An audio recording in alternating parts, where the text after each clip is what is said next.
Okay, I like what you're doing here. One of the things I probably suggest for you to do,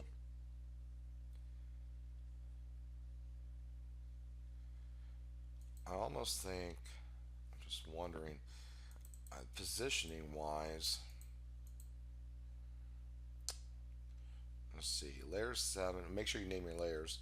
I wonder if I need to increase the perspective a little bit in the grass. Edit, transfer, and perspective. You take this bottom right, you move it out like this.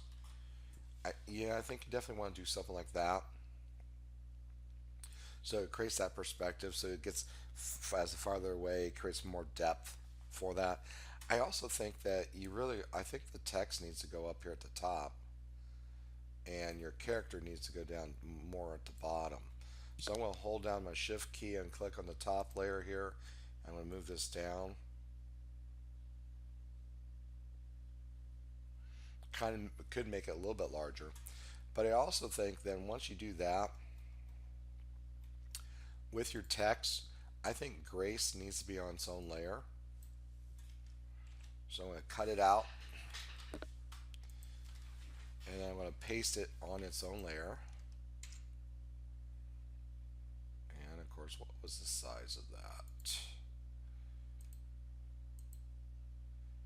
94 points.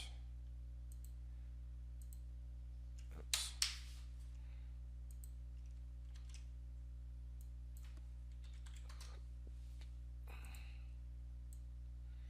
Because I want it to be closer to the text up here.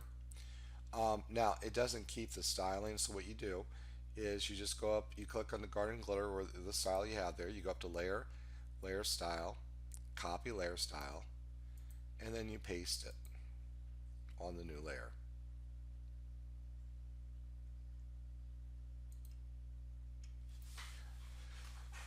And then I'm thinking that what we do is we make this a little bit larger grace.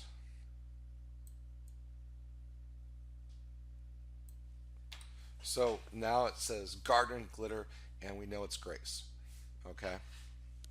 So um, now with a shadow, as a shadow it should be a little more blurry around the edges. With any shadow, shadow should be blurry.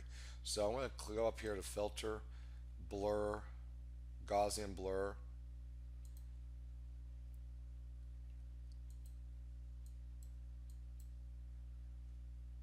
About 10 pixels.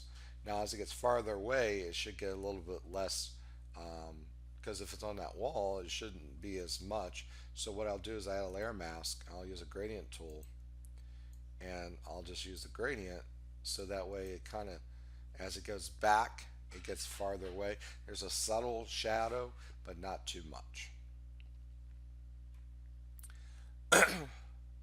Now, it would be interesting, you could, if you bring the character down here and make it a little bit larger, you could probably add a new layer right down here. I'm going to change a light green and dark green color, and you could download and open up what we call grass brushes, and I could paint my own grass, and I want to put it above, actually I want that above the object's feet, so I'll put it at the top right now. So it creates some depth. Could be something you can try to add.